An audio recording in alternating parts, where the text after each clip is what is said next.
नमस्कार मित्र।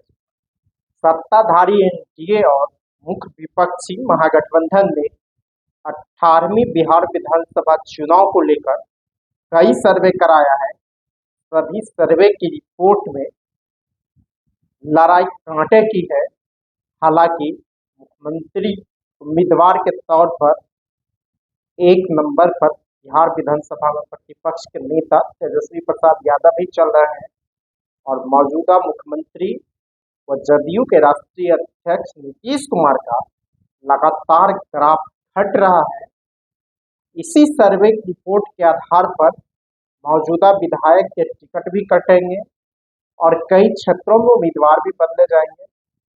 बात करते हैं सबसे पहले मुख्य विपक्षी पार्टी राष्ट्रीय जनता दल। राष्ट्रीय जनता दल के विधायकों की संख्या 77 है। पाला नहीं बदला है, उसको भी जोड़ दिया जाए तो इनमें से आधे विधायकों की स्थिति खराब है। सर्वे रिपोर्ट में गड़बड़ रिपोर्ट आई है। इन लोगों की स्थिति में सुधार, विधायकों का टिकट कटना तय है। 2 विधायक राजद के सांसद हो चुके हैं। इस स्थान पर पूर्व में ही उपचुनाव हुआ, दोनों सीटों पर राजद उम्मीदवार बदला है। इसी तरह 5 विधायक राजद के पाला बदल लिया है, उसका भी टिकट कटेगा और कुछ पाला बदलने के कगार पर है, उन लोगों का भी टिकट कटेगा। एक विधायक को पार्टी से निष्कासित कर दिया है, उसका भी टिकट कटेगा। अगर सीट वाइज देखा जाए तो हसनपुर से राजद सुप्रीमो लालू प्रसाद यादव के बड़े पुत्र तेज प्रताप यादव विधायक है, उसे पार्टी से निष्कासित कर दिया गया। उन्होंने अपनी दावेदारी महुआ से ठोकी है, इसका भी हसनपुर से टिकट कटना तय है। शिवहर से राजद के विधायक चेतन आनंद है। जब नीतीश कुमार पाला बदल कर 2024 में महागठबंधन के साथ चले गए तो उसकी सरकार बचाने में चेतन आनंद ने महत्वपूर्ण भूमिका निभाई थी, इसका टिकट भी कटना तय हो गया है। रघुनाथपुर से हरिशंकर यादव राजद के विधायक है। यहाँ से पूर्व सांसद शहाबुद्दीन के बेटे चुनाव लड़ेंगे, इसलिए रघुनाथपुर से हरिशंकर यादव का टिकट कटेगा।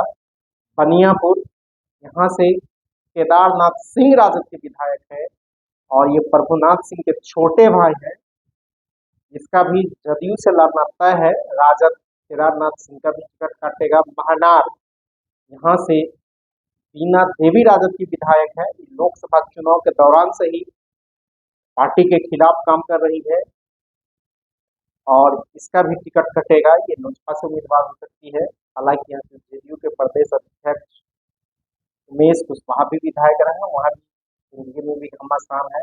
गामा सिंह की पत्नी है बीना देवी, लोकसभा चुनाव से पहले महागठबंधन छोड़कर एनडीए के साथ चली गई। अलौली, नाम वृक्ष सदा यहाँ से राजद के विधायक है, फायर ब्रांड नेता है, लेकिन यहाँ मजबूरी है राजद सुप्रीमो की। पशुपति कुमार पारस महागठबंधन में आते हैं तो अलौली सीट पशुपति कुमार पारस के लिए छोड़ी जाएगी, लोजपा राष्ट्रीय लोक जनशक्ति पार्टी के लिए छोड़ी जाएगी और पशुपति कुमार के बेटे यहाँ से टिकट होंगे। तो अलौली से राम वृक्ष सदा का भी टिकट कटेगा। सूर्यगढ़ था, यहाँ से राजद विधायक है प्रहलाद यादव। प्रहलाद यादव भी पाला बदल के एनडीए के साथ चले गए थे और इसका भी टिकट कटना तय है। दानापुर से रीतलाल यादव राजद के विधायक, ये भी लोकसभा चुनाव में टिकट चाहते थे। लोकसभा चुनाव में पाटलिपुत्रा से राजद ने अब मीसा भारती को टिकट दिया। मीसा भारती राजद सुप्रीमो लालू प्रसाद यादव की बड़ी पुत्री है और लोकसभा चुनाव के दौरान रीतलाल यादव गायब रहे, तो इनका भी टिकट कटना तय हो गया है। इसके बाद मोहनिया संगीता कुमारी, मोहनिया सुरक्षित सीट से संगीता कुमारी राजद की विधायक है, यह भी पाला बदल कर भाजपा के साथ चली गई है और इसका भी टिकट कटेगा। इसके बाद भभुआ भरत बिंद, ये भी पाला बदल के राजद से पाला बदल के भाजपा के साथ चले, इसका भी टिकट कटेगा। गोह से हेम कुमार सिंह विधायक है, यह सीट अदला बदली हो सकती है, तो इसका भी टिकट कहा जा रहा है कटना तय है।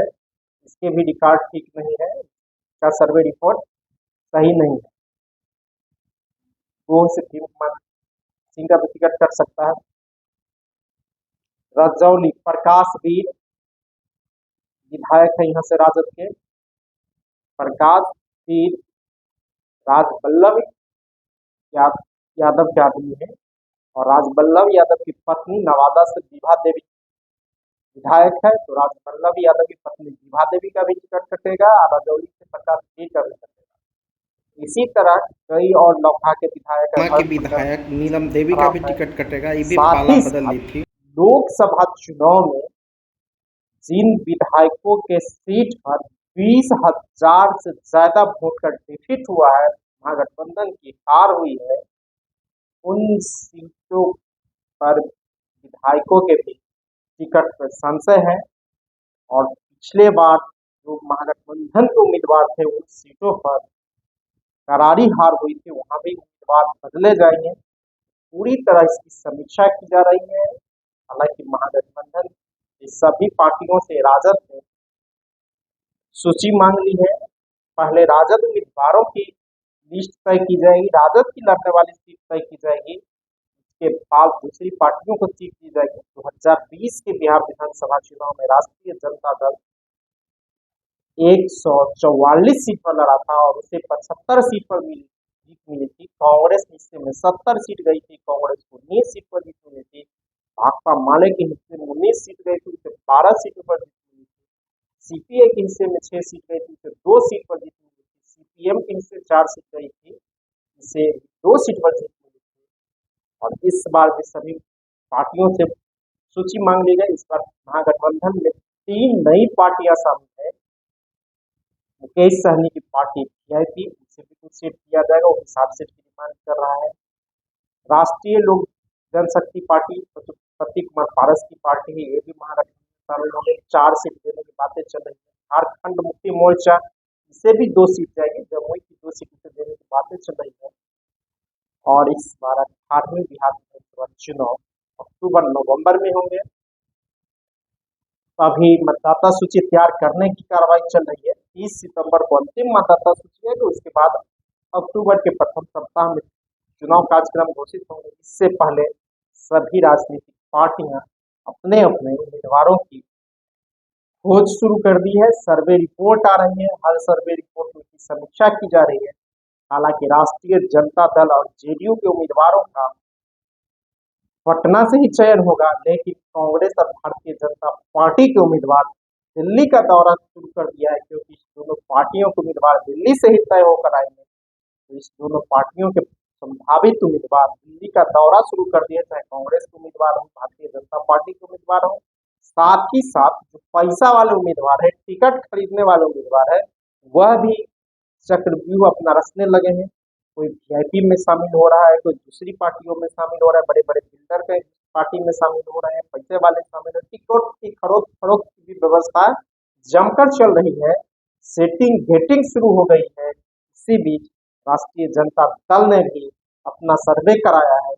सर्वे में विधायकों की रिपोर्ट कार्ड सभी विधायकों के ठीक नहीं है। लोग जो मौजूदा पिछगत लोकसभा चुनाव में जो मौजूदा विधायक थे, उनकी सीट पर अच्छी खासी बढ़त नहीं मिली, हार मिली है। राजद को मात्र 38 विधानसभा सीटों में ही बिहार में बढ़त मिली थी, तो उसका भी असर है। और सभी की समीक्षाएं की जा रही है, और समीक्षा के बाद कहा जा रहा है कि अक्टूबर के पहले सप्ताह से जब चुनाव कार्यक्रम घोषित हो जाएंगे, उसके बाद राष्ट्रीय जनता दल अपने उम्मीदवारों का सिंबल आवंटित करने लगेगा, और राजद 18वीं बिहार विधानसभा चुनाव में कम से कम 135 सीट पर लड़ेगा, और पिछले बार जो 75 सीट पर जीत मिली थी, उससे बेहतर प्रदर्शन करने की उम्मीद लगाई जा रही है। और इसी को लेकर तैयारी भी की जा रही है, और महागठबंधन की लगातार बैठकों का दौर जारी है। इसी दौरान 17 अगस्त से बिहार में यात्रा शुरू हो रही है, नोटबंदी के खिलाफ यात्रा, वोट बचाओ अधिकार यात्रा शुरू होगी। उसमें नेता प्रतिपक्ष तेजस्वी प्रसाद यादव लोकसभा में प्रतिपक्ष के नेता राहुल गांधी सहित सीपीआई, सीपीएम, सीपीआई और बीजेपी के राष्ट्रीय नेता भी शामिल हुए। धन्यवाद। अगर आपको ये खबर अच्छी लगी तो चैनल को सब्सक्राइब करना नहीं भूलें और बेल आइकन जरूर दबाएं।